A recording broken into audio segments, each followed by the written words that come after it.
seja muito bem-vindo a mais um Pode Construir, o podcast que facilita e descomplica a tua vida na construção e na engenharia. É isso aí. Trazendo sempre temas relevantes de inovação dentro da construção e pessoas, né? Profissionais da área que são gabaritados para falar sobre o assunto que a gente traz. E hoje a gente está com um tema importantíssimo, rapaz, para não dizer essencial esse tema, porque o que eu conheço de gente que tem esse tipo de problema, casa de praia, prédio, condomínio, aí é briga de condomínio porque ninguém consegue resolver. É um rolo grande. E quando vaza, não, o problema não é no meu apartamento, não é no seu, você que tem que ajeitar. Então hoje a gente vai falar sobre como evitar problemas em sistemas hidráulicos prediais e residenciais. Então se você está com problema na sua casa, vai aprender hoje. Se está com problema no seu prédio, também vai aprender hoje. E o nosso convidado? E nós trouxemos Clóvis Cunha, amigo nosso, engenheiro civil formado pela UPE, pela Poli. É especialista em projetos hidráulicos e sanitários, é sócio proprietário da empresa Conexão Hidráulica e é fundador também de um canal no YouTube chamado Conexão Hidráulica, que já tem mais de 70 mil inscritos. Olha aí. É pioneiro no tema de hidráulica de piscinas e possui já mais de 300 alunos nesse tema. Então, caramba, bicho. Rapaz, o homem é especialista aí. Eu sou super especialista em hidráulica, conexão hidráulica. Vamos lá. É algo que desde a faculdade eu nunca fui muito fã, mas tem gente que tem gosto para tudo. É por isso que a gente diz, engenharia, ela é ampla de forma que você tem como trabalhar com N coisas, as pessoas não têm nem noção de quanta coisa você tem como trabalhar dentro da engenharia. Pois é, Clóvis, seja muito bem-vindo ao nosso podcast. Boa tarde. Espero que você se divirta gravando com a gente, nos ensinando, a gente está aqui para aprender com você. Então... Exatamente. Com certeza. Boa tarde, para mim é uma grande satisfação estar aqui com vocês nesse podcast, para estar compartilhando um pouco do meu conhecimento de hidráulica. E vamos lá, vamos conversar um pouco sobre esse tema que, para muitas pessoas, gera muitas dúvidas e transtornos também, né? Antes de começar, faz uma breve apresentação para a gente conhecer seu histórico. A gente sabe que você estudou com a gente, mas como foi que você chegou a se tornar um super mega blaster especialista em conexão hidráulica? Qual foi o seu percurso até chegar nisso? Cara, a hidráulica, ela sempre me chamou a atenção, né? Desde a época que eu faço ali, eu fiz o técnico em edificações, no IFPE. Então eu entrei na escola técnica, tal, meio que perdido, né? Para variar, não sabia se queria eletrônica ou se queria edificações. Então eu decidi edificações. E quando eu cheguei lá, eu me deparei com a aula de hidráulica do professor Miranda, né? Que foi nosso professor na Poli. Ele também dá aulas no IFPE, né? É uma referência. Exato, professor Miranda. Não sei nem se ele está dando aula ainda de hidráulica. Acho que sim. Então, lá no IFPE tem um laboratório bem decorado, assim, nesse sentido de instalações hidráulicas. Conexões, tubos, sistemas, meio que aquele laboratório de aula prática, né? Então, essa aula, ela meio que foi um divisor de águas para mim. Eu meio que me encantei pela hidráulica a partir desse dia.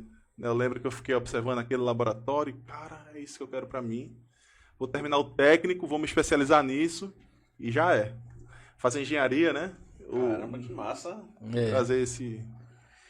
Então, desde o curso técnico que tu já sabia que queria seguir na área de hidráulica? Sim.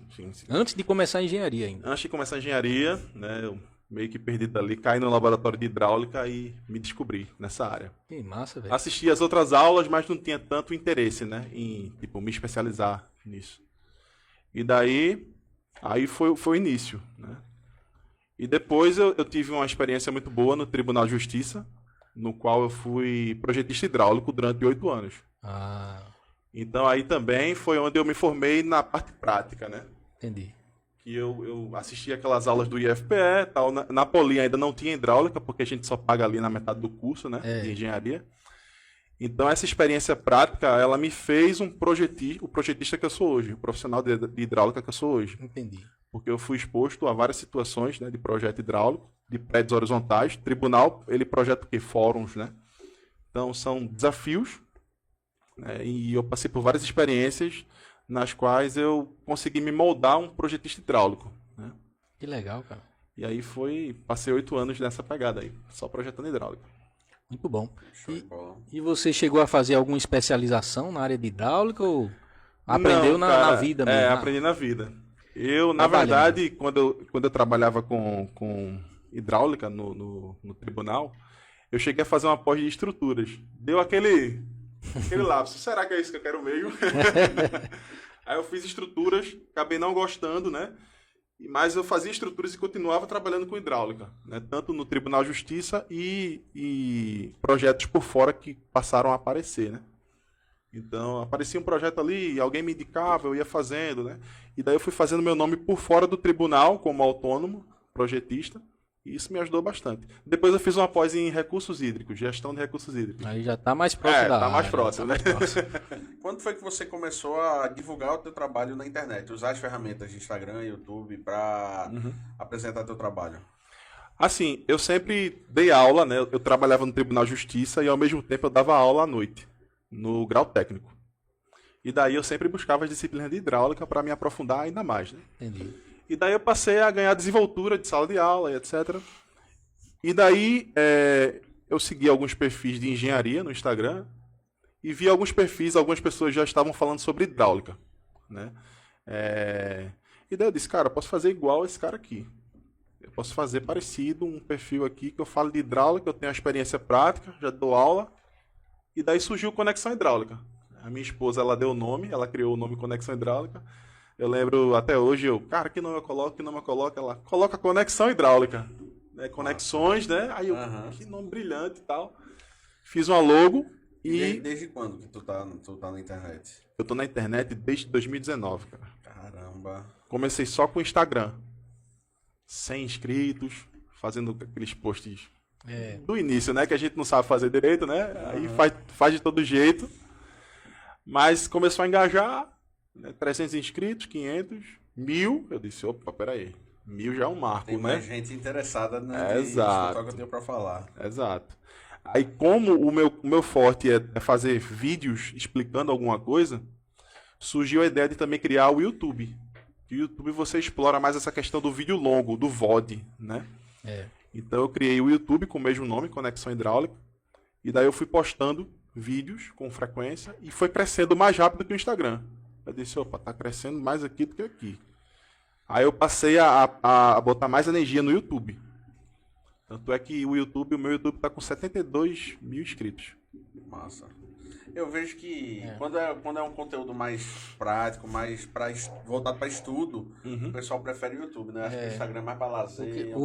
O que eu vejo muito no Instagram é entretenimento. O entretenimento no Instagram bomba, é muito forte. Mas o pessoal que quer aprender, que quer desenvolver coisas novas, é YouTube. Isso. E aí, se você vem com uma polêmica, o corte dessa polêmica vai bombar no Instagram e no TikTok. Isso é tão verdade que o meu Instagram ele tinha 10 mil inscritos. Seguidores, né? Que o Instagram é seguidores. E daí eu postei um vídeo uma vez, tem um teste de detecção de vazamento que você coloca um copo de água na torneira e se a torneira puxar essa água, indica que tem vazamento na casa. Sim. E daí eu postei até em collab com um amigo meu que é encanador, ele colocando um copo assim e a torneira ela suga a água. Eu ganhei 10 mil seguidores com esse vídeo. Com um único rios. Foram 13 milhões de visualizações. Caramba. Porque era algo meio que cômico. A torneira tá bebendo água. Entendi. A torneira tá com sede. A galera não viu o Virou sentido uma comédia, técnico. né? Virou uma comédia. Se tu tivesse feito esse vídeo falando de comédia, rindo, alguma coisa, ia bombar mais ainda. Ia bombar mais ainda. Cara, meu Instagram ele dobrou de seguidores por causa disso. Pois é. Então é muito... Bom, mas me diz aí, por que é tão importante cuidar dos sistemas hidráulicos? E se quiser contextualizar o que é um sistema hidráulico, do que a gente está falando, também fica à vontade. E você que é o especialista da gente hoje. Tá. A gente tá aqui para aprender hoje. Então, o saudoso Roberto de Carvalho Júnior, que é um professor, escritor de livros, acho que vocês conhecem. Ele escreveu várias obras sobre hidráulico sanitário. Né? Ele traz aí, em um dos livros dele, uma estatística de que 75% das patologias em edificações são provenientes de sistemas hidráulicos mal projetados ou mal executados. 75% das patologias. Então, é um entupimento, é um vazamento, é uma solda mal feita que solta, o cara começa a pagar uma conta de água alta e não sabe o porquê. É falta de cuidado na execução, por exemplo. É um mau cheiro num ralo, falha de projeto. E dentre outras patologias. Então é uma estatística muito alta, né? Tem um estudo, inclusive, que mostra que quanto antes você pensar na manutenção, mais barata ela fica, né? Então, se você pensar no projeto, Isso. é mais barato do que pensar na obra, que é mais barato do que pensar no uso. Sim. E diz que a proporção são 5 vezes. Então, se você vai gastar, por exemplo, se você vai gastar R$ 1 hoje no projeto, você gastaria 5 na obra e 25 no uso, para fazer o implemento daquela solução. Sim. Pois é.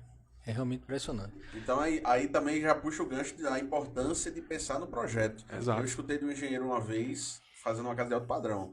Senão às vezes eu não deixo nem meu cliente, não precisa nem fazer um projeto hidráulico, porque muda tanto na obra que termina que ele jogou dinheiro fora. Aí eu botei a mão na cabeça, acredito que você disse uma coisa dessa. Você é engenheiro, sou engenheiro. Se você disse uma coisa dessa, ele disse uma coisa dessa. Cara, eu fiquei sem acreditar. nunca entregue uma residência de alto padrão na mão do encanador, cara.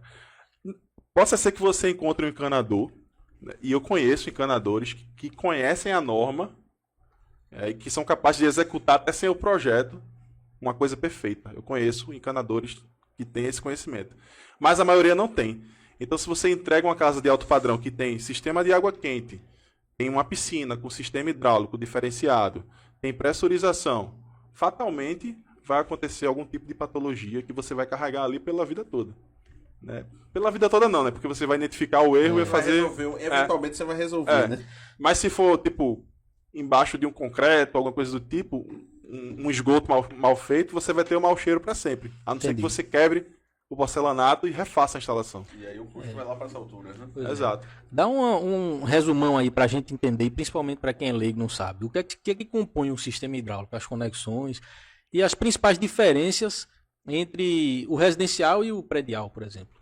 O sistema hidráulico de uma residência ou edificação, basicamente, né, ele se resume a água fria, água quente, quando tem, esgoto e pluvial.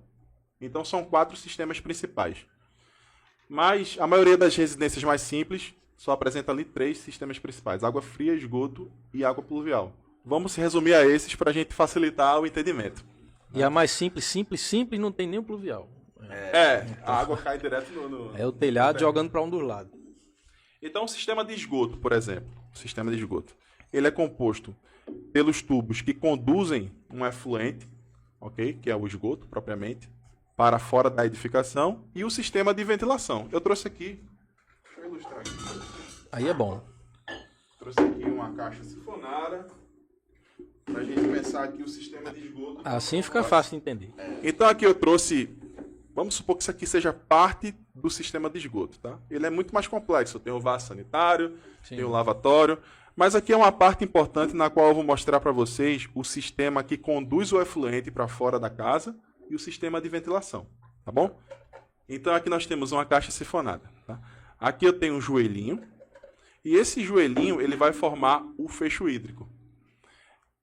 O fecho hídrico, ele é uma água que fica dentro da caixa sifonada ou do sifão, que vai impedir que os gases da rede primária de esgoto eles atravessem para dentro do ambiente. Então essa barreira hídrica ela vai impedir que esses gases passem para o ambiente e provoquem o mau cheiro. Exato. Então esse joelhinho aqui dentro do ralo, muitas pessoas retiram aqui. Para aumentar a vazão, para aumentar a eficiência, até em obra mesmo a gente vê isso. O encanador retirando. Se você for fazer inspeção, né, de entrega de apartamento, várias vezes eu já peguei isso aqui. Perdeu a função, né? Exato.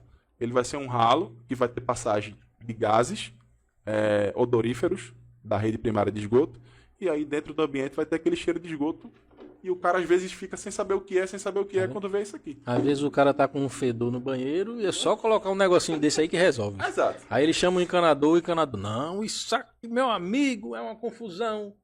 Aí fizeram errado, não fizeram a ventilação direito. Exato. Algumas dessas peças aqui, desses desconectores, eles têm um plugzinho aqui também. Esse anel de borracha também é bom verificar às vezes, fazer manutenção preventiva, né? Para ver se está vedando direitinho. Então, voltando à questão do sistema de esgoto, de uma forma simplificada. Digamos que eu tenho aqui uma caixa sifonada e aqui eu tenho um chuveiro, tá? Essa água ela precisa ir embora da edificação. É uma água servida. Ok? Então é esgoto. Até aí, beleza. Todo mundo tem essa ideia intuitiva de esgoto, de que são tubulações que devem conduzir o efluente para fora da residência ou da edificação. Sendo que, o que é que a gente encontra de patologia que alguns profissionais negligenciam. Até engenheiros mesmo. Até obras de alto padrão, de edifícios. Eu já peguei projetos de construtoras grandes para fazer auditoria. E o que é que eles negligenciam em alguns casos? A ausência do sistema de ventilação. O sistema de ventilação nada mais é do que você criar uma passagem para a atmosfera. Então isso aqui caracteriza o sistema de ventilação. Porque o ar não vai poder voltar pro ralo, né? Então ele tem que sair para algum lugar, né? Exato. E qual é a principal função dele, do sistema de ventilação? É manter o equilíbrio entre o sistema, internamente, e a atmosfera. Se eu não tenho ventilação, eu vou criar uma pressão negativa dentro do sistema quando, por exemplo, eu der uma descarga, né? Eu vou dar uma descarga aqui no vaso sanitário. Essa descarga vai criar uma sifonagem induzida, que é uma pressão negativa, que vai levar a água do fecho hídrico. Se eu levo a água do fecho hídrico, eu perco a função, o mau cheiro entra no ambiente. Então, se eu tenho ventilação, eu equilibro as pressões.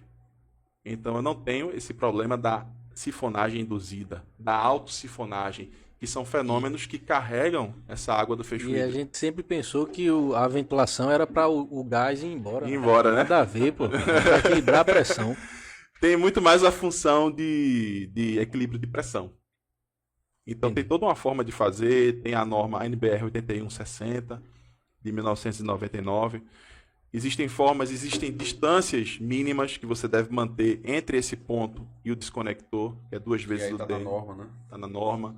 Se eu colocar essa distância, não respeitar essa distância mínima, eu posso ter um problema, ok? Do sifão S. Ou então, se eu colocar essa ventilação muito afastada, ela vai ser ineficiente. Então, existe um sistema de ventilação, eu sei que eu devo fazer, que eu devo executá-lo, mas, além disso, eu devo atender a norma para fazer da forma correta para que ele funcione. Senão eu vou ter uma ventilação inútil. Muitas vezes, em obra, o cara pega o ponto de ventilação lá embaixo. Né? Tipo, para a caixa sifonada, esse ponto aqui ele deve nascer no máximo, ele deve estar no máximo a 1,20 m. Se eu tiver 2 metros, 2,20 m, essa ventilação já não funciona nesse fecho hídrico. Entendi. Isso aí eu também não sabia, não. Eu também não. Inclusive, algumas pessoas não sabem o porquê do sifão, é a mesma coisa, né? O sifão da pia é o mesmo. A mesma O sifão função, né? é um fecho Tem hídrico. gente que instala aquela conexão sinfonada, né? Eu não sei o Exato. nome daquilo. Instala direto assim. Fum. Exato, aí perdeu. Tem que fazer o. Cara, tem que fazer o ali é sifão. o campeão, cara. Perdeu a função de sifão. ali. O cara, Tem pra que que fazer essa curva? Bota reto aqui, ó. Estica. Às vezes eu chego e tá lá o negócio descendo direto. Sabe qual é a sorte disso, desse sifão sanfona? É que ele deságua numa caixa sifonada. Então ele já está protegido, teoricamente. Ah, Então muitas vezes a gente não sente mau cheiro. Mas se ele for direto, se não passar pela caixa sifonada e o cara ligar direto, direto, pô. ele Vai vai ter esse problema. vai ter esse problema. E de água, Cláudio, o que é que você tem a dizer de um sistema de água? Como é que funciona mais ou menos? Deixa eu colocar esgoto para cá. Uma coisa que a gente tem muito problema na obra, principalmente quando executa sem projeto. A coluna d'água, pressão do chuveiro, essas coisas. Pressão. Que aí o pedreiro diz, não, o cara tem que subir a caixa d'água 60 centímetros. Aí eu boto, não, rapaz, tu bota 2 tijolos aqui, 40 já dá. Já Cada um dá. diz uma coisa, senão não dá pressão, né? Eu tive um cliente que ele disse, não, no chuveiro eu não consigo, ele queria aumentar a caixa d'água, porque ele disse que o chuveiro ficava sem pressão, a água não tinha pressão. Aí eu sugeri para ele, eu disse, rapaz, tu vai fazer uma obra, aumentar essa caixa d'água, fazer uma nova laje, porque você não compra um pressurizador, não é tão caro e tal. Aí ele foi para cá, foi para lá, mas não comprou pressurizador. Chegou aí no armazém para ver o que era, quanto custava, mas não quis. Não, vou aumentar a caixa d'água. Entendi. Dor de cabeça. Caramba, isso acontece muito, cara. Isso acontece muito. Principalmente em residências térreas e muito horizontal. Tipo, tem aquela residência que o cara quer fazer só um térreo alto padrão. Ela vai ter ali aquecedor com boiler. Ela vai ter chuveiros que demandam muita pressão para que eles funcionem. Porque o cara quer comprar o chuveiro dos sonhos. Já viram aquele chuveiro que tem uma parte aqui, aí tem outra aqui Que joga pra frente, né? joga para frente, para todos os lados. Cara, aquilo ali eu tenho que ter pressão para que ele funcione. Então, o leigo, ele não sabe disso. Ele acha que só com a caixa d'água ali posicionada, ele vai conseguir ligar um equipamento desse. E não vai conseguir. A não ser que ele coloque essa caixa d'água a mais de 15 metros. Um castelo d'água Entendi. é exagerado. Então, esse chuveiro aí necessariamente tem que ser pressurizado. Necessariamente tem que ser pressurizado. Não sabia dessa não. Eu trouxe até um pressurizador aqui, vou mostrar pra você. Ai, bom. Sabia não. Eu fui num flat. Toda vez que tu pega o negócio, cai alguma coisa aí. É a garrafa. Eu trouxe um pressurizador. Foi isso aí que tu falou pra ele botar na caixa d'água? É barato isso, é? Depende do modelo. Cara, né? depende da marca, do modelo. Esse aí é barato? Esse aqui, ele custa em torno de R$ 500. Tá bom. Eu achei barato. Bem Acho mais barato que subir mais na barato loja. do que subir Puxa, a muito caixa. mais barato. E a dor de cabeça que vai ter? Imagina, você vai ter que ter um castelo d'água gigante. Porque, vê, esse chuveiro aqui, por exemplo, ele funciona com 10 MCA, 10 metros de coluna d'água. Significa dizer que eu tenho que ter uma altura de 10 metros para que ele funcione. Mas o chuveiro que você de 10 MCA é aquele chuveiro esquisito, né? Que joga pra frente, joga pro lado. Já é um chuveiro Um mais chuveiro potente. normal. Um chuveiro normal, em torno de 2 MCA, ele já funciona. Tipo o velho Lorenzetti. Então o cara pega ali do nível do chuveiro Tem que ter pra 2 metros pra pra caixa. saída da caixa. Exato. Eu 2 recomendo metros. colocar 3 porque tem a perda de carga, né? Então, mas quando você vai fazer uma caixa pra botar 3 metros, já é uma. Já é considerável. Já já. é uma considerável. Geralmente o pessoal bota 1,5 m, aí funciona, porque esses chuveiros. Tem chuveiro que funciona até com 1,5 m de metro de coluna d'água. Isso é chuveiro simples. Chuveiro simples, mais simples. Entendi. Mais topado, você pode botar aí 10 MCA, cara, que ele vai, 10 vai MCA pedir. não dá pro cara fazer na laje, não. Tem que botar um negócio desse aí. E eu diria mais, esse aqui talvez nem funcione para um chuveiro desse tipo. Porque esse aqui é um pressurizador dos mais simples, de fluxostato, Sei. né? Geralmente esses pressurizadores, eles entregam no ponto de saída deles aí em torno de 15 MCA, 18. Então, vê só. Como é que funciona isso? Você liga no início da rede ou liga numa rede específica? Por exemplo, eu vou botar um desse só pro chuveiro. Eu vou botar um desse só para esse banheiro ou para casa toda. É uma boa pergunta, cara. É uma boa pergunta. Esses pressurizadores, eles têm ali uma vazão limite que eles funcionam, ok? Então, por exemplo, esse aqui ele vai funcionar enquanto você estiver utilizando ali, vamos chutar um valor aí, 60 litros por minuto. Se passar disso, você extrapola a curva dele. E aí você precisa dimensionar um outro modelo, Entendi. entendeu? Mas você pode setorizar, como você falou. Quero botar isso aqui só para o chuveiro. É possível. Ou só para um banheiro. Ou só para um banheiro. É Porque possível. no banheiro não vai ter gente no chuveiro e na pia ao mesmo tempo, né? O cara Exato. bota assim, esse só para esse banheiro, esse só para esse banheiro, que é o mais simples, né? Exato. Mas quando você fala 60 litros por minuto, né? Você falou a vazão? É a vazão. 60 litros por minuto é a vazão de um chuveiro? Assim, mais um, Não, pra ter uma vamos média. supor que um chuveiro com a torneira é ligações simultâneas. Ok?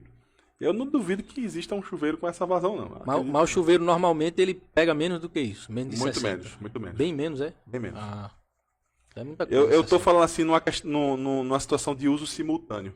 Você para uma casa pequena, por exemplo, a gente tem um kit padrão com 2 quartos e um banheiro.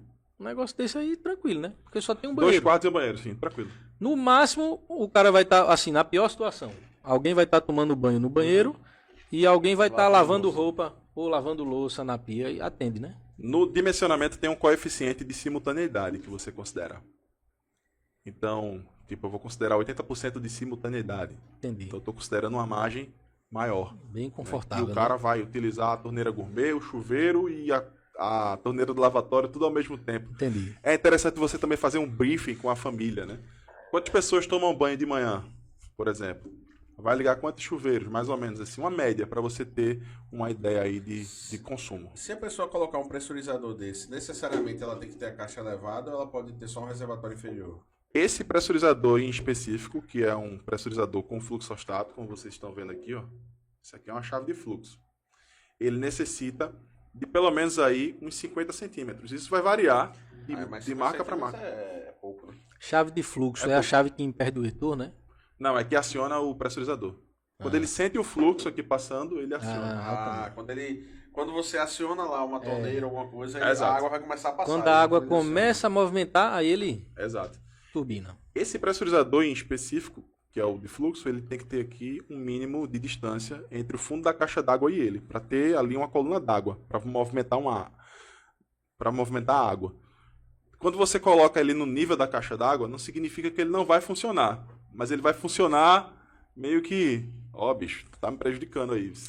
Dá uma... Não, mas você falou 50 centímetros, se você colocar uma caixa a 50 centímetros do É tranquilo, solo, é tranquilo, é pô, tranquilo. tranquilo. Mas, por exemplo, o chuveiro ele já tá a quanto da laje? 30? Foi a pergunta que eu fiz foi que se um pressurizador desse evitaria você ter a caixa d'água lá em cima. Botar a caixa no chão? Você deixar a caixa embaixo.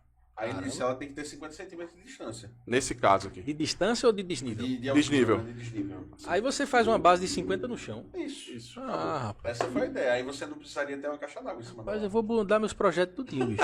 Vou mudar. Porque Coloca o Primeiro pressurizador.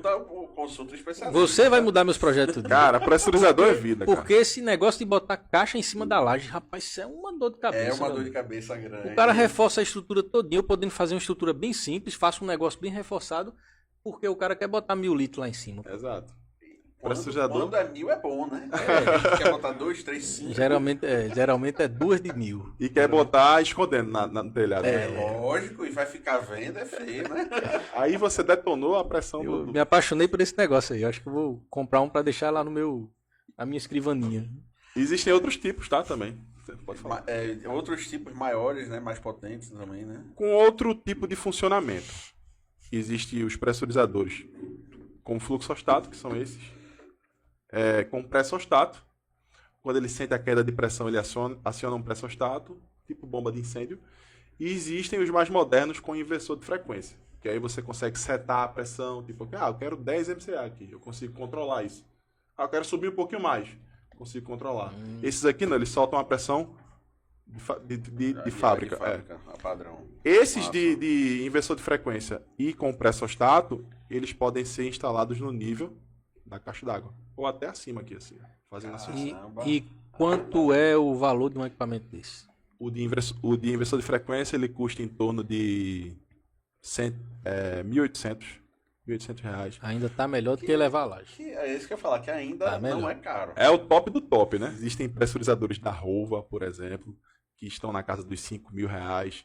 Existe um tal de EasyBox também, que é 12.000 reais. Então são pressurizadores premium, com inversor de frequência e com outras propriedades que funcionalidades, né? Entendi. fabricação europeia e tudo mais. Né? Bem, inclusive é isso que eu ia falar, né? Porque tem. Nos Estados Unidos, por exemplo, o pessoal não usa caixa d'água, né? Sistema pressurizado.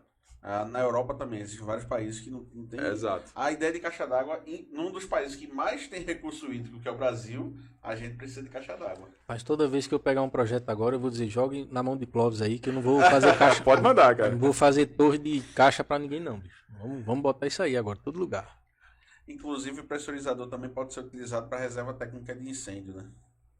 Pressurizador para reserva técnica de incêndio seria ali o caso da bomba jockey, eu acredito, que tem essa função de fazer uma repressurização do sistema quando tem uma queda, né, que é uma queda não tão significativa, aí a bomba jockey ela entra para dar uma recuperada na pressão. Então eu acredito que esse seja o caso. Entendi. Não sou muito bom de incêndio não, mas Não se preocupe não. Bacana. Vamos avançar agora. Vamos começar a ir Vamos começar a falar de os bronca. problemas, né? Vamos falar de bronca agora. vamos A embora. gente veio para falar de bronca aqui agora. vamos lá. Diz aí, quais são os principais problemas, principalmente falando por tópico. Vamos começar com vazamento. O que é que geralmente aí, pela tua experiência, tu vê que causa vazamento, ou mau uso, ou mal projeção, ou mal execução, entendeu? Cara, pela experiência que eu tenho de vazamento com alguns profissionais que eu converso no Instagram, não é minha especialidade, tá? Mas existe um profissional específico só para caçar vazamentos. Vocês sabiam disso? Tem uns equipamentos top que o cara vê na Exato. internet, um negócio que rastreia. Eu já vi o cara jogar uma bolinha. O cara jogou a bolinha foi lá dentro. Exato. Existem técnicas ninjas que eu acho top. Eu nunca assim me debrucei sobre esses equipamentos, sendo bem sincero. Mas eu acompanho muitos caçadores de vazamento. Eles usam câmera termográfica, o geofone, e dentre outros equipamentos que auxiliam nessa detecção. Vamos lá. Qual é não sei se você vai ter esse dado, né? Mas qual é o principal motivo que gera vazamento hoje numa casa ou num prédio? Quando a tubulação é enterrada, geralmente, quando o solo se movimenta, acontece algum recalque, aí o joelho vai e trinca. Quebra. Utilizar joelho ao invés de curva também Qual é a fator que diferença de potencializa. joelho e curva? O joelho ele é mais fechado, eu não trouxe nenhum. Tem um aqui de esgoto. Acho que vai dar pra fazer a analogia com o de água. O joelho faz uma curva de 90, né? Pronto. Isso aí é 90. Dá pra entender. Geralmente o pessoal utiliza joelho em rede de água. Sim. Porque não quer gastar mais com a curva, que é É. 3 vezes o custo do joelho. Sendo que o joelho ele tem um problema que ele tem essa linha aqui, ó. O de água é até mais evidente essa construção. Ah, E geralmente, quando tem um recalque de solo, por exemplo, como eu falei para vocês, ou alta pressão da rede pública também provoca vazamento. É muito comum ali pelo Sudeste, né? A concessionária entregar 60 MCA, 80, tem casos até de 100 MCA. A norma, ela restringe a pressões abaixo de 40 MCA, para vocês terem uma ideia. O PVC marrom, ele rompe em 75 MCA. caramba. Então, se ele rompe em 75 MCA e a concessionária está mandando 80, ele vai romper. Então, é uma das principais causas também, é a pressão excessiva da rede pública. Ou recalque de solo. Ok? Entendi. Então ele racha. Ele racha exatamente aqui, ó. Ele, por exemplo, você tá com o joelho lá. Aí Aham. ele tem essa movimentação aqui, abrindo. Exato. Aí dá uma rachadura aqui e começa a vazar. A curva, ela vai... A curva ela é o que? Longa, É feita de uma vez só. ela é mais flexível. Ela tem uma construção única e sólida. Então, a probabilidade dela romper é menor. Agora, se tipo, o cara tá recebendo uma pressão de 100 MCA, ela vai romper também. Entendi. Porque o PVC marrom rompe em 75. Então, na junta ali, com a tubulação, fatalmente isso vai acontecer. Então, às vezes, o cara tá lá desesperado, pagando 3 mil conto de conta d'água, e não sabe o que é. Quando vê um vazamento, e a causa é a pressão excessiva da rede pública. Como é que a gente corrige? Coloca uma válvula redutora de pressão. Logo Na na entrada entrada. lá no hidrômetro. Você regula a pressão. Então, um dos primeiros diagnósticos do caçador de vazamento é identificar qual é a pressão que está chegando naquela residência.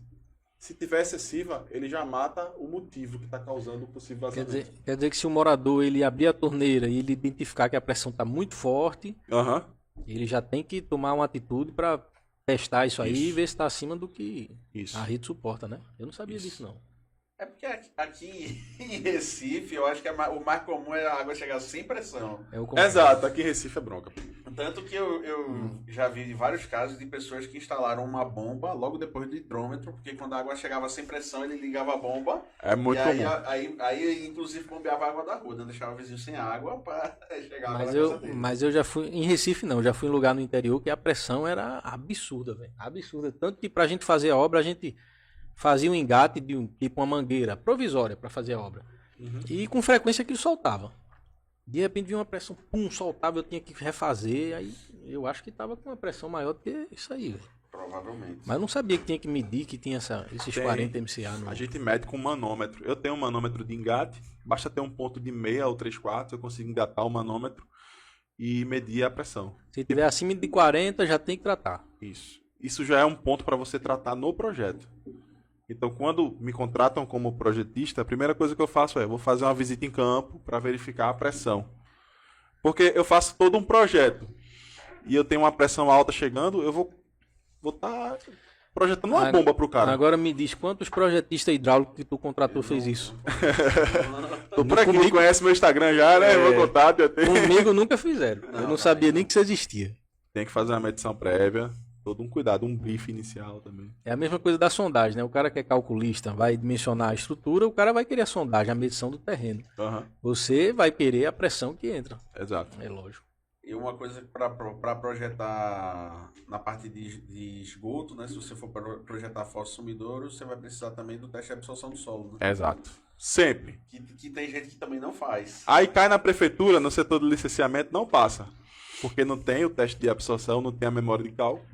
Então o cara não vai estar com a obra licenciada, só se for clandestino, sumidouro clandestino. Mas falando aí, não tem nada a ver com o que a gente ia falar agora, mas já que entrou nesse tema. Biodigestor. O que é que você tem a dizer do biodigestor? Cara, Essa é uma boa pergunta. Eu sou doido Aham. pelo biodigestor, mas eu nunca vi assim um técnico especialista falando. Cara, Você comparando com o tradicional fossa sumidouro, um biodigestor. aham. O biodigestor, quando a gente pega o catálogo técnico dele, a gente acha que é uma solução milagrosa. É uma ET, né? É isso que eu Botar acho. isso aqui e acabou-se. Acabou meu problema. Essa é a ideia inicial que as pessoas têm. Sendo que o E biodigestor... os vendedores vendem assim também. Vendem essa ideia. Meu chefe doidinho, bora botar biodigestor em tudo aqui na prefeitura. Aí calma, chefe, vamos dimensionar, vamos ver o que é que tem que colocar a mais. Porque o biodigestor nada mais é do que uma fossa séptica com um filtro anaeróbio integrado. É como se fosse um produto duplo. Fossa e filtro no mesmo produto. Sendo que o efluente tem que ir para um sumidouro ou para um canal com anuência da prefeitura. Sim. Ou para um corpo hídrico com anuência da prefeitura também. Então, o primeiro ponto é que a galera pensa que o esgoto vai chegar no biodigestor e vai ficar lá nele e pronto, vai sumir. Não é dessa forma. Tem que ter o sumidouro também, tem que ter uma caixa para você frequentemente, periodicamente, extrair lodo dessa caixa. Entendeu? Entendi. Então tem toda uma infraestrutura que você deve preparar para botar um biodigestor. Não é só colocar o biodigestor, acabou. Mas é uma solução melhor que a fossa? Eu gosto. O que eu achei interessante na apresentação do biodigestor é a questão do tratamento. Porque, segundo os vendedores, né, o pessoal que apresenta, eles tratam não sei quantos por cento a mais, quase 100% em comparação a uma fossa normal. Ah, mas se você juntar fossa com filtro, você vai ter a mesma estatística. Tem essa mesma qualidade de tratamento. A diferença é que você vai construir 2 unidades, a fossa e o filtro, né? O biodigestor vai ser 2 coisas em uma. A diferença é essa. Aí você tem que ter o sumidouro para descartar o líquido, tem que ter a caixa, aí você tem que fazer a caixa do lodo. Isso. Então, e tem que ler o manual, instruir o cara que vai periodicamente remover esse lodo. Entendi. E lavar o leito filtrante também, como se faz em filtro anaeróbio. Entendi. Mas não é milagre, não é? Tipo, vou botar o biodigestor, já era, tô salvo. Não. Entendi. Mas até para as pessoas entenderem, né? A gente tem a água fria, que é a água que chega para casa. Essa água ela vai ser consumida na casa. Sim. E ela vai para o esgoto. Isso. E esse esgoto tem que ir para algum lugar. E tem 2 opções. Ou a sua rua já tem o esgoto da companhia, né, que passa, que vai coletar esse esgoto, vai levar para uma estação de tratamento. Ou você vai ter um desses sistemas, seja o biodigestor ou seja uma fossa séptica e sumidouro. Isso. E o objetivo é tratar essa água para jogá-la de novo no lençol freático, certo? Certo. Assim, essa questão de lançar no lençol freático, na verdade, a gente deve ter uma distância do fundo do sumidouro para o lençol freático. A gente tem que evitar esse contato. Então, quanto mais você tratar, tipo, fossa para o sumidouro é um tratamento. Fossa, filtro, sumidouro já é um tratamento mais refinado. Fossa, filtro, sumidouro, clorador. Quer dizer, desculpa. Fossa, filtro, clorador e sumidouro já é um tratamento totalmente diferente. Mas quantas obras tu viu que tinha clorador previsto? Eu não sabia nem que você aplicava cloro no esgoto. Primeira vez que eu Tá descobri. lá na 10339 que mudou também. Já teve atualização Acabei de aprender mais norma. uma. Eu tô começando a entender que eu não sei nada de hidráulica. Nada. Inclusive, para lançar na galeria, você tem que passar por fossa, filtro e clorador. E anuência da A prefeitura. galeria que você fala é a pluvial, né? Isso, galeria pluvial. Galeria pluvial. Mas aqui, inclusive em Recife, várias e várias Não, aqui construções irregulares, o pessoal joga o esgoto direto na drenagem. Várias não, eu já vi todas já. Toda vez que eu vou fazer obra, é tudo na pluvial. Aí ninguém tá nem aí pra isso. Se você vai naquele é uma crítica, não é uma crítica, tá? A prefeitura de Recife. Mas no Parque das Graças. Mas pode criticar. Pode. Polêmica. No Parque das Graças, nas bocas de lobo ali, eu já senti cheiro de esgoto. Então, é um indício de que tem ligação clandestina. E isso na nossa cidade a gente sabe que tem, né? Sabe que tem. Infelizmente não tem como controlar. E deveria, né? A prefeitura poderia fiscalizar e autuar, porque é um crime ambiental, né? Sim. Ou era pra ser, né? Ou era pra ser. Fazer concurso para aumentar o efetivo aí. No Brasil você tem o crime ambiental, que é um crime de alto potencial, mas em alguns casos tão simples, o descaso é grande. Exato. Porque as pessoas não sabem mais. A água da chuva coletada, a drenagem, ela vai direto para os canais e para os rios. E essa água do rio é que vai vir pra gente, né? Depois de tratar, mas vai vir pra gente. E as pessoas não têm essa noção. Eu vejo que falta muita educação para mostrar, inclusive, né? De não jogar o lixinho ali na rua, de não jogar o esgoto na rua, porque essa água vai voltar para você. Sim. E a galera não enxerga. Galera não tem essa noção, infelizmente. Clóvis, vamos avançar. Vamos lá. Não dá o horário da gente, a gente não termina. Já falamos de vazamento, que é um problema grande, e agora vamos falar de entupimento. Entupimento. Principais problemas de entupimento. Principais causas, como prevenir, como resolver. Principal problema de entupimento, eu vou citar uma das causas, tá? Seria a falha de projeto também, muito comum. A questão da mudança de direção na horizontal do sistema de esgoto. vou ter uma dificuldadezinha aqui, porque tá sem a pasta lubrificante e eu tô com um anel de... Vou tirar o anel aqui. Tira o anel. Tá bom. Aí. Cuidado com essa história de tiro anel. O anel hidráulico. Esse anel aqui, ele tem a função de fazer a junta elástica, né? Aqui é uma junta elástica. Na verdade, você tem que encaixar e recuar cerca de 10 centímetros, de Pergunta. 10% do Você diâmetro. aplica cola? Não.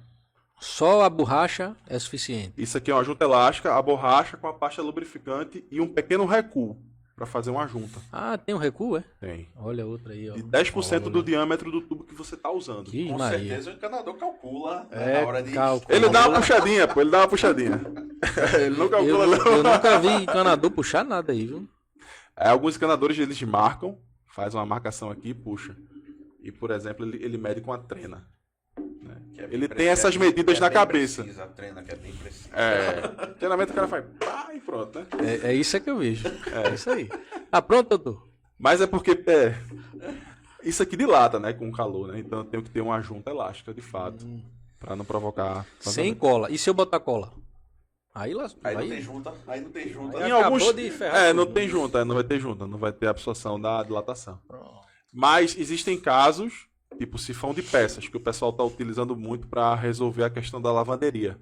O cara cria um sifão embutido na parede, aquele sifão ele deve ser colado, porque esse pessoal que está fazendo isso, né, são os experts. Ah, é? É uma galera aí da hidráulica que se diz expert. Os super ninjas da hidráulica. Eles se denominam, né? E na verdade sabem muito de hidráulica, sim. Estão inventando uma norma nova. E aí eles trouxeram essa questão de criar peças se baseando aí na questão de sifões americanos, né? Que são sifões rígidos e que de fato são colados, essas peças, para você imitar uma peça que não tem aqui no Brasil. Então, nesse caso, beleza. Sim. Mas assim, quando tiver o anel, você tem que fazer a junta elástica. Aqui eu vou colocar uma luva simples, ó. Então aqui eu uso cola. Beleza? Então no esgoto eu uso tanto a cola, a solda. Faz a bolsa. Não inventa não. Aí não pode. Inventa não, rapaz. E na verdade a gente chama cola, né? Mas é a soldagem a frio, né? Que é todo um processo, usa a solução preparadora, depois o adesivo. Então, no esgoto eu tenho a soldagem a frio em um lado. Aqui eu tenho que colocar uma luva simples para continuar com o tubo. O tubo ele não encaixa aqui, por exemplo. Uhum. Mas quando eu tiver essa virola aqui, eu tenho que usar o anel e a pasta lubrificante e recuar um pouco para fazer a junta. Mas voltando para o entupimento... Vamos lá, é muita coisa, né? O entupimento, a norma diz, a NBR 8160, que as mudanças de direção na horizontal em sistemas de esgoto devem ser executadas a 45 graus. Mas a gente vê, é muito frequente a gente ver essas mudanças de direção sendo executadas a 90 graus. Então isso aqui... 45 teria que ser usar a curva, no caso, né? Ou não? O joelho 45 ou a curva 45. Tá. Pode ser. Mas o que é muito comum a gente ver, o que é muito comum de se ver em obras, é essa mudança de direção a 90 graus. E se for no ramal do vaso, é que ferrou. Você vai ter ali a probabilidade máxima de ter entupimento. Então, existem outras regras da NBR 8160 de mudança de direção, da vertical para a horizontal, que o pessoal não respeita, coloca as peças de todo jeito, como se estivesse montando um Lego, sem obedecer às regras, e aí cria-se um traçado não normativo, com a probabilidade altíssima de ocorrer o problema de entupimento. Então o que você está dizendo é que a maioria dos casos de entupimento é falha no projeto ou execução, porque às vezes o cara projeta certo e o outro executa errado, né? Agora veja que bola de neve. Vamos supor que vocês sejam uma dupla de encanadores. Vocês recebem Mário e Luigi. Luigi e Mário. Eu sou Mário. Aí vocês recebem um projeto hidráulico de um engenheiro com CREA. Vocês vão achar que o projeto tá o quê? Tá certo. Tá certo, né? Claro. Foi um engenheiro que projetou. Então o engenheiro, se ele projeta errado, em desacordo com a norma, que é a obrigação dele saber a norma para projetar, ele vai estar transferindo o conhecimento errado para o encanador, que vai achar que está certo, que vai transmitir para outras gerações de encanadores um erro que gera um problema crônico, generalizado. Então esses erros, às vezes o encanador ele executa isso há anos, achando que está correto. Inclusive, o Conexão Hidráulica tá aí para ajudar o pessoal a aprender do jeito certo, né? Exato. Conexão Segue aí, hidráulica. @conexão_hidráulica. Todos os encanadores seguindo conexão hidráulica, para ficar espertinho. Para não fazer Pra fazer como minha mãe fala, ficar sabido. Pra ficar sabido.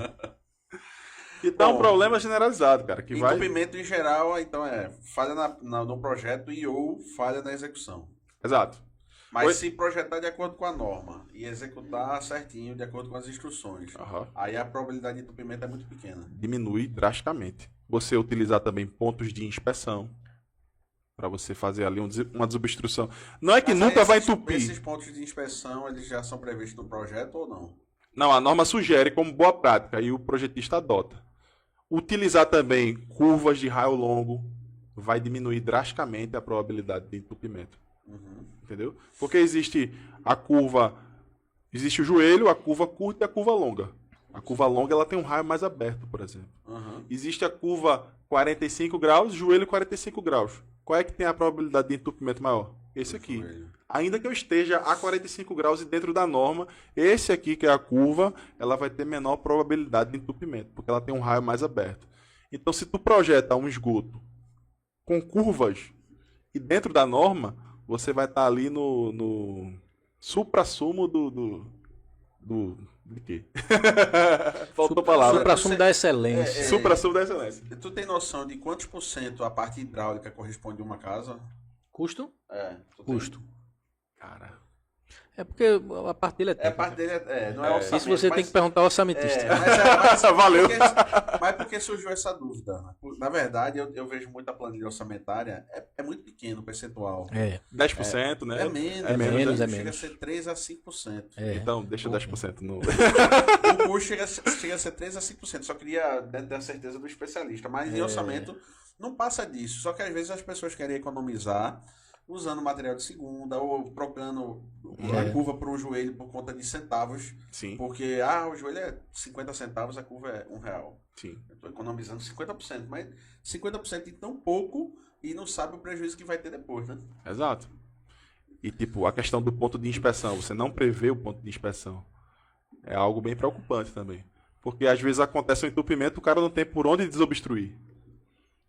Tem a caixa de inspeção, né? Ponto de inspeção que você fala é na rede externa, fora da casa. Você pode, por exemplo, um exemplo de ponto de inspeção. Imagine que você está lá na sua pia, você abre aquela portinha e está lá o sifão. Um ponto com um cap exposto que No você sifão. possa retirar Ah, acima do sifão, geralmente, para colocar uma snake ou algum Entendi. desentupidor. entendi. E também tem as caixas de inspeção, né? As caixas de inspeção são fora. Na São rede. fora, são Naquela pontos, rede, na rede maior. são caixas que você abre a tampa para desobstruir o esgoto. É. Agora, dica de execução, não é de execução, é de, por exemplo, eu tô com entupimento na pia do meu banheiro, que inclusive eu tô mesmo. Não é da minha casa não, mas eu fui para uma casa de praia esse final de semana e a pia do banheiro estava entupida. E aí o que é que eu faço? Eu, na minha leiguice, compro meio quilo de soda Sal cáustica, da cáustica diluo e e vinagre. vinagre não, tem vinagre? E vou botar. A Sabia dessa? galera bota vinagre. Sabia Eu dessa? sou Vai meio no teu cético. projeto, né, o vinagre. Eu não acredito muito nesses métodos. Mas assim, tem altos vídeos virais no YouTube de que o cara diz que dá certo e fez e deu certo. Eu nunca testei. Eu sou mais a favor dos métodos convencionais e mecânicos. Por exemplo, existe um desentupidor portátil, manual inclusive, que você coloca aquele arame, né, com uma ponta específica, uma mola, e vai descaindo, né? Tipo, quando a gente empina a pipa, né? Aqui em Recife chama descai, né? Pra soltar mais a mola. Ah, é? Então você vai chegar nessa obstrução e vai desentupir. Ou então, com o plunger, né? Que é o desentupidor específico para pia. Vai criar uma pressão positiva. Plunger é aquele Desentupidor. Do Mário. do Mário. Exato. Ah, do Mário a gente sabe. Aquele eu tô com uma pia de uma tia minha que eu já coloquei a soda cáustica umas 3 vezes, velho. Uhum. A soda cáustica desentope quando é gordura, né? Cara, Tem gordura que ela não queima? eu não tenho esse conhecimento.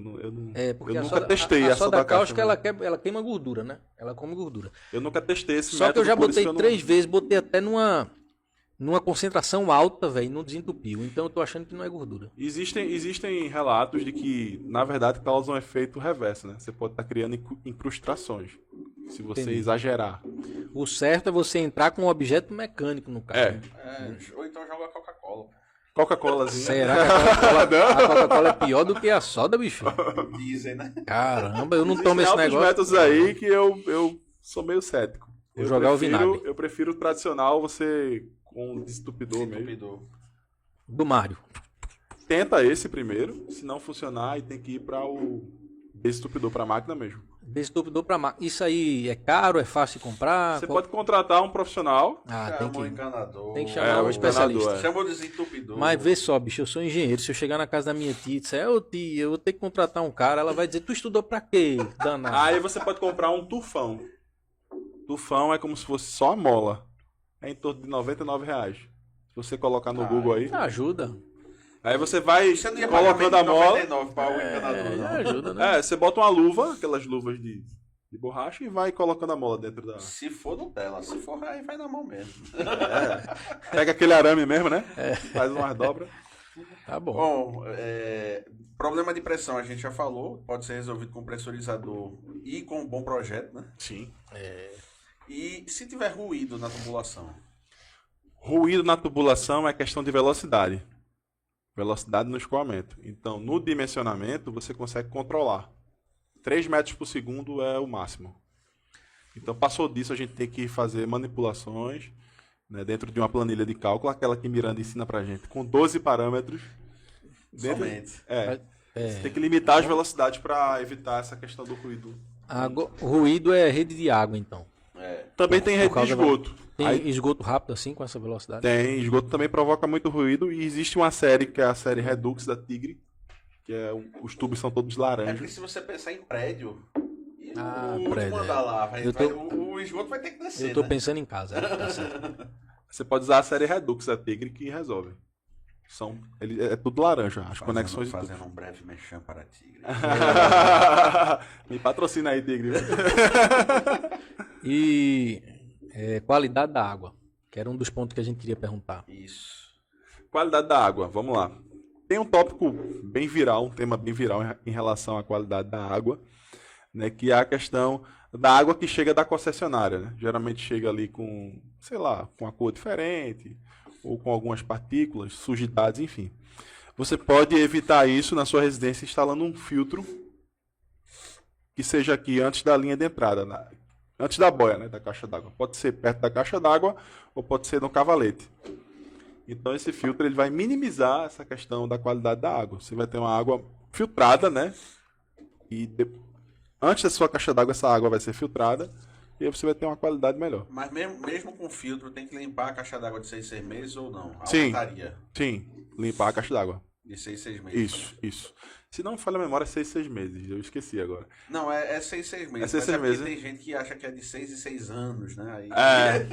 A NBR 5626 tem até um anexo que ele explica como limpa a caixa d'água. Eu até esqueci essa. Em condomínio eu vejo mais o pessoal preocupado com a limpeza de caixa d'água, de reservatório inferior, que é a cisterna. Aham. Mas em casa, tem gente que passa 1, 2, 3 anos sem limpar. E quando vai limpar tem aquela surpresa, né? Nossa. Exato. Tem gente que passa a vida toda sem limpar. 6 meses é um bom período. Você chama ali o encanador, né, ele... Agora falando de, vamos supor, a gente teve problema, eu tô lá. Eu moro na minha casa, tive problema, ou seja, vazamento, entupimento, o que seja. Tá. Quem eu vou contratar para resolver isso para mim? Se for vazamento, eu recomendo que você contrate um encanador caçador de vazamentos, que é o que tem os equipamentos. Não é qualquer encanador. Se Não. eu botar na OLX encanador, Ele Pode pode ser que ele ficar não resolva. patinando, te enrola, vai Quebra ganhar aqui, diária. Quebra ali, quebra lá. isso é uma profissão nova, viu? Tem que ser um Caçada. cara que tenha uma assertividade ali de só tirar a cerâmica. Tem cara, vai que tira a cerâmica toda, nem quebra ela. Bota um soprador térmico. Tem umas técnicas bem Mas tem interessantes. Recife. Cara, os que eu conheço, os que são bons, São de fora. não são de Recife, né? Não são Então, de Recife. justamente, ó, tem mercado, tem profissão nova aí que a pessoa pode se especializar e ganhar uma grana. Né? Exato. É caça-vazamento. Em Recife, se você colocar na LX, na OLX ou no Google, você vai achar um cara com geofone, com a câmera termográfica. É melhor do que o encanador ali, raiz, que vai quebrar vários pontos e talvez nem ache o E vazamento. não vai encontrar, né? Entendi. A gente já falou de vazamento, entupimento, falou de rede de água, rede de esgoto. Tem alguma dica para evitar problema na rede de pluvial, na descida de água da chuva? Tem sim. Geralmente o pessoal, o que é que o pessoal faz na rede pluvial? Lá na calha, a descida é sem o ralo hemisférico. Então eu recomendo que você sempre instale o ralo hemisférico. O que é ralo hemisférico? É como se fosse o ralo abacaxi. Já ouviu falar? O que é ralo abacaxi? Já ouvi falar. Já ouviu falar, né? Já, Eu nunca ouvi não, primeira vez. Véio. Vamos lá, é como se fosse um domo com aberturas radiais.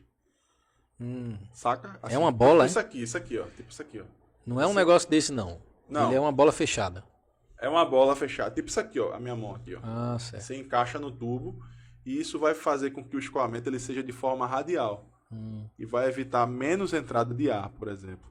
E o escoamento ele vai ser mais saudável. Ah, sim. Okay? Ele vai ser mais pleno, vamos dizer assim, sem muita entrada de ar. Entendeu? Entendi. Além de evitar entrada de folhas, se tiver uma árvore perto, para dentro do tubo. Entupimento, questão de entupimento. Então, o ralo abacaxi tem essa função. Nunca vi esse negócio, velho. Dentro do projeto hidráulico, já vem o projeto de drenagem pluvial ou não? Tem que ser um projeto à parte? Dentro do projeto hidráulico, a gente faz o briefing, né? Tipo uma residência normal, Minha Casa Minha Vida. Tem que vir, no mínimo, água fria, esgoto e drenagem da coberta. A drenagem do pátio, da casa e tal, só um condomínio, já é outra disciplina, já é um profissional projetista de drenagem. Não, mas eu perguntei drenagem de coberta mesmo. Tem que vir um projeto de drenagem de coberta. Com todos esses detalhes. Especificando a grelha hemisférica. E aí, justamente você vai calcular a quantidade de água que vai ter, quantos ralos tem que ter, né? Isso. Quantas descidas. Dimensionar a calha também, né? É importante. Porque o cara vai, bota uma calha subdimensionada, a calha vai ficar transbordando. Né? Eu vi um projeto arquitetônico que não mostrava coberta, então deu a entender que seria uma laje impermeabilizada, mas a parte de cima tinha tipo 10 centímetros. Eu acho que menos do que a laje, né? Aí eu fiquei olhando pro projeto e olhando pro cliente e... Tá, mas qual é a solução dessa... qual é a solução dessa coberta? Porque mesmo que você for impermeabilizar a laje, você vai ter que ter uma declividade de 1%. Sim. Você vai ter que ter ponto de ralo. Você vai ter que ter uma mínima platibanda aí. Não dá para ficar dentro desses 10 centímetros. E o que a gente vê muito na prática é que tem muita gente que esquece. Sim. Questão de drenar laje impermeabilizada é bem difícil, cara. Geralmente vai ficar algum ponto ali de empoçamento. Então o cara tem que trabalhar bem a questão da inclinação do piso e o máximo de ralo que tu conseguir colocar, você coloca. Porque geralmente a gente tem ali questão de empoçamento e às vezes a impermeabilização nem segura. Você vai ter ali a questão de... A maioria dos sistemas de impermeabilização, ele não pode ter água estagnada, né? Não pode ter água parada. Bateu, escoou pro ralo. E aí uma pergunta importante ainda dentro de pluvial, a drenagem, a descida dela no entreforro. Tu vê muito problema nisso, não? Não entendi essa pergunta. Quando você desce da laje ali, você abriu você fez um ralo no meio da casa. Certo. Então você vai ter que descer ali. Só que sim. No meio da casa, você vai ter que descer entre o forro e a laje. Entendi, entre forro. Entendi. Então, você vai desviar esse ramal pluvial e vai encontrar um ponto de apoio para descer, tipo um pilar. Mas você não vê muito problema nisso. Tu tá falando por causa do desnível, é? Não, porque imagina que uma laje grande você vai ter que ter vários pontos de descida, né? Não dá para você ter uma queda só e uma calha. Você talvez tenha que ter vários ralos. E aí, justamente, né? A minha preocupação só se você tiver vazamento, seu forro vai por água abaixo, né? Então, mas isso aí já é certo. Cara, assim, eu não gosto muito quando tem esses trechos longos. Tipo, o ralo tá aqui, eu preciso ir lá para baixo para pegar um pilar. Eu já fico assim meio tenso, né? O cara vai ter que suportar bem aquele tubo, vai ter que fazer ancorar ele bem. Uma junta elástica diferenciada. Você evita esse recuando. tipo de estrutura, né? A gente evita sempre descer direto. Eu tenho esse pilar aqui, já vou botar um ralo ali, já vou descer o tubo direto. Então, trechos longos, eu particularmente não gosto muito. Mas tem solução, funciona. É tipo, às vezes é inevitável, tipo, em supermercado, por exemplo. É o que mais a gente vê. Uhum. Trechos longuíssimos, horizontais, e aí não tem o que fazer. Só o cara vai ter que caprichar na execução para não ter, por exemplo, problema de soltar o joelho do tubo. Enfim. Questão de suportar, né, com abraçadeiras também. Outra pergunta importante. Você como projetista, você acha que o projetista, durante a execução da obra, ele tem que vistoriar a obra ou é dispensável? Depende do acordo que for feito. Geralmente, quando o cara ele quer a minha presença, por exemplo. Eu faço muito hidráulica de piscinas. Né? Então, tem um cara que constrói Airbnb lá em Carneiros. Então, eu quero o projeto, mas eu vou querer no mínimo 2 visitas aqui na obra.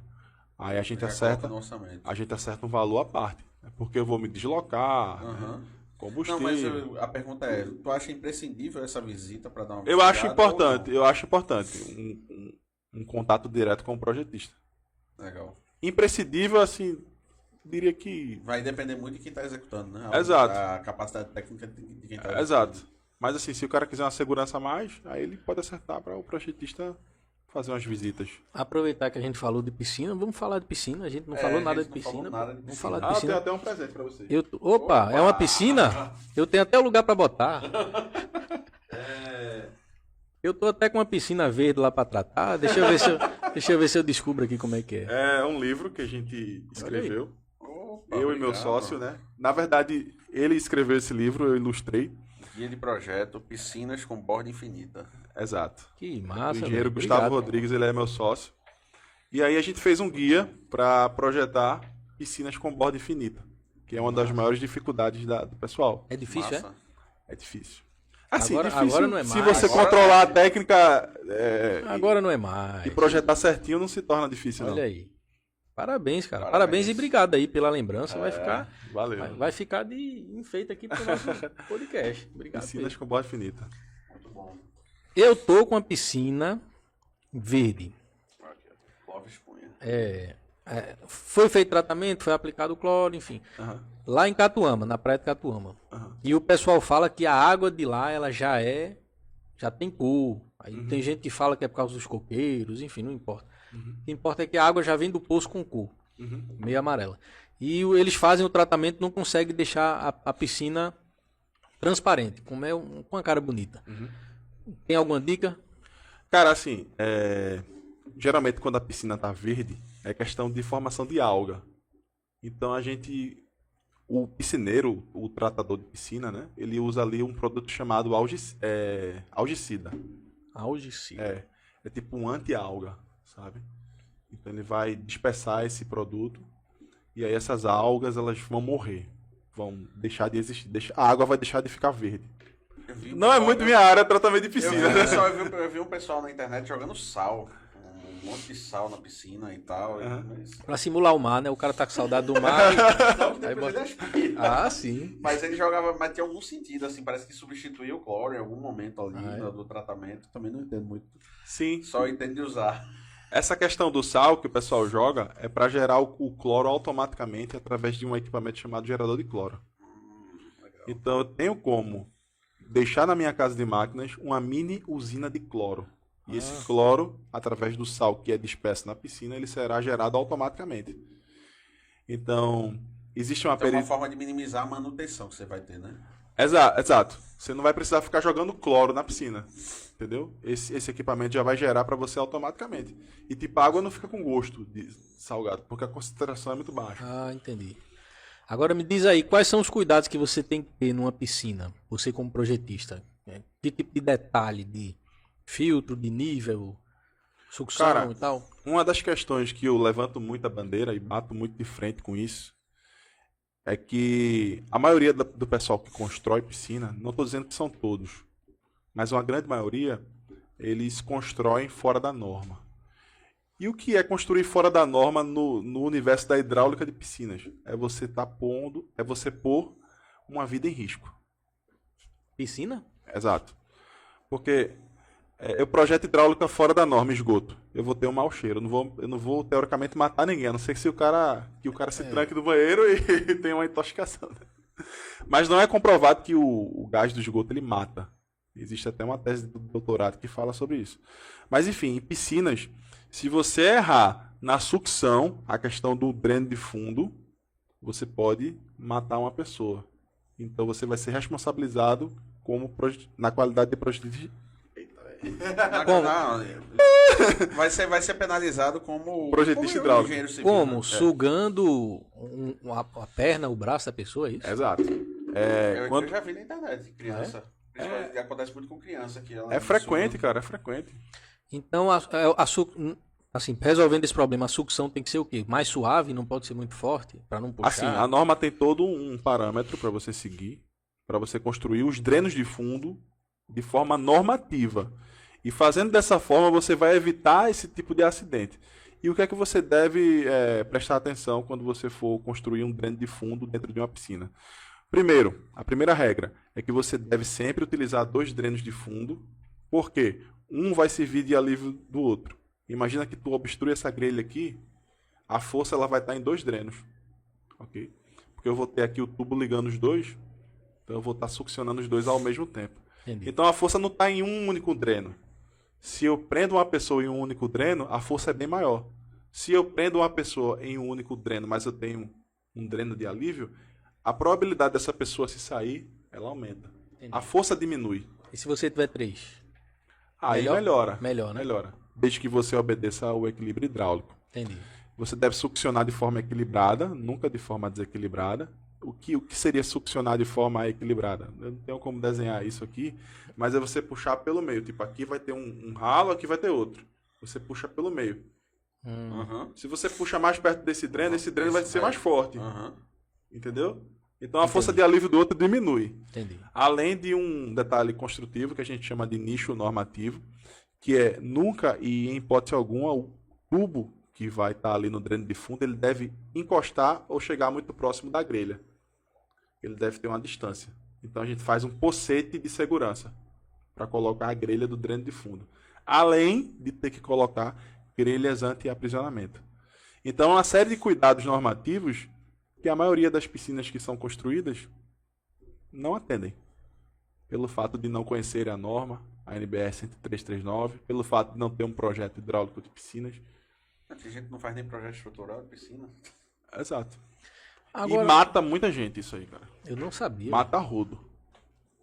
Aí o cara, sei lá, o pessoal tá tomando banho, aí bota o braço, aí puxa o braço, aí morre, Não. Vai morrer afogado, né? Tipo, vamos supor, tu vai Porque é lá nadar, embaixo, né? Fica Lá embaixo. preso lá. tu vai dar um mergulho, por exemplo. Aí tu mergulha de peito. Aí a piscina tá toda fora da norma com um único dreno. Toda a força concentrada nesse dreno.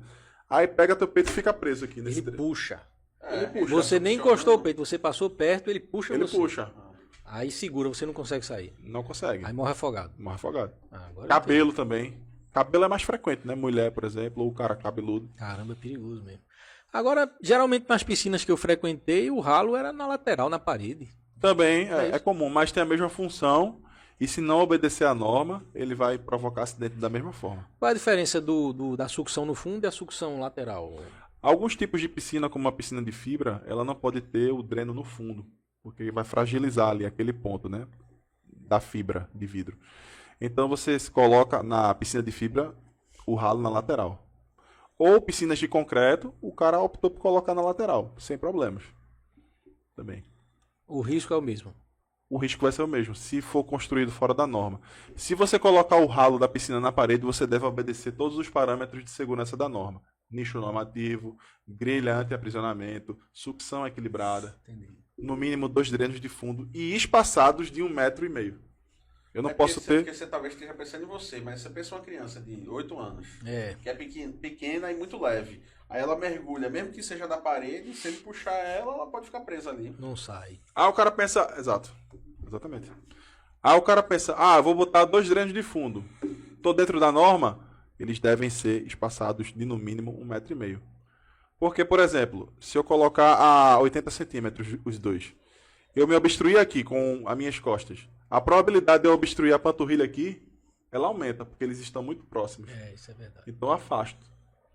Entendi. Então, a NBR 10339, a gente está fazendo aí uma campanha, sempre que eu posso eu faço stories sobre isso, né, para a gente levantar essa bandeira da questão da piscina segura, para diminuir essa questão de óbitos. Eu não sabia não, velho, que morria tanta gente. por Mês causa passado disso, morreu uma menina no Ceará, no resort. É frequente. Se Resort? você coloca... não. Resort, né? Resort. Que o cara deveria ter um projeto de Não alto tem, nível, cara. né? As piscinas de parque aquático são as piores em questão de hidráulica. De resort. São as piores. Eu sempre analiso a hidráulica quando eu entro numa piscina assim. Então a questão... Mas analisa e posta ou só analisa? Eu posto também. Eu só não tá exponho, certo. né? Mas eu posto. Eu posto também. Então a gente tá meio que nessa campanha da piscina segura, né? A gente tem o treinamento hidráulica de piscinas projetista. Como eu falei, são 300 alunos, são mais 300 alunos. A gente frequentemente abre vagas para esse treinamento.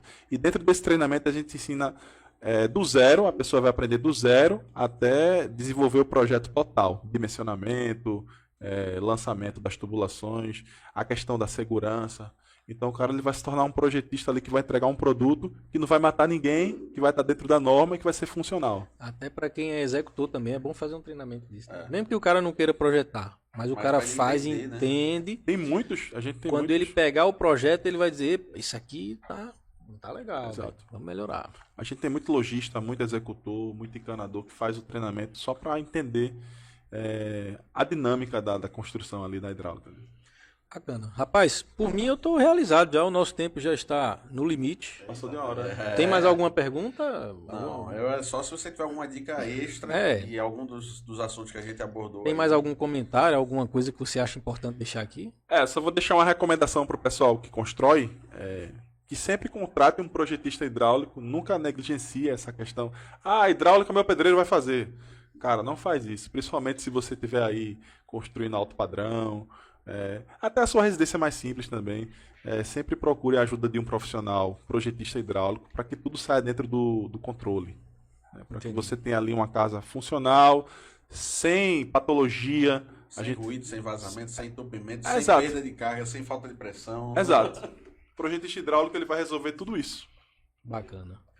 Clóvis, obrigado, meu irmão, pela sua visita aí. Seja muito bem-vindo.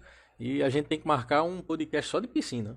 Porque o cara lá. entende, tem até. Entende. Vamos marcar um só de borda infinita, velho. Porque tem muita coisa pra gente conversar sobre isso. Com certeza. Espero Cara, que você tenha gostado aí. gostei bastante. Para mim foi muito gratificante trocar essa ideia com vocês, compartilhar um pouco do meu conhecimento. E espero uma outra oportunidade aí, com certeza eu virei. Não, isso com aí. certeza. Bom, então se você quer conhecer mais sobre o trabalho do Clóvis, entra aqui embaixo, vai ter todas as redes sociais dele. Se você precisar de alguma opinião técnica ou de consultar aí, né? Também ele faz projetos de hidráulica, como a gente já falou. Então os contatos dele vão estar aqui na descrição do vídeo. E não se esqueça de Se inscrever no canal, se inscrever. deixar o legal, porque a partir desse episódio não vai mais ter mau cheiro na sua casa, não vai mais ter ruído, o problema da pressão foi resolvido, a gente salvou sua vida. Então, Exato. deixa o legal, se inscreve, ativa o sino e segue o Clóvis. E se tiver alguma sugestão de tema ou de convidado, coloca aqui nos comentários que a gente vai querer trazer esse convidado e esse tema com certeza, beleza? Com certeza. Clóvis, obrigado Valeu, mais pessoal. uma vez. Valeu. Satisfação, Até a hein? próxima. Valeu, até a próxima. É isso aí. Tchau. E finalizamos mais um podcast e nos vemos no próximo episódio. É isso aí. Valeu.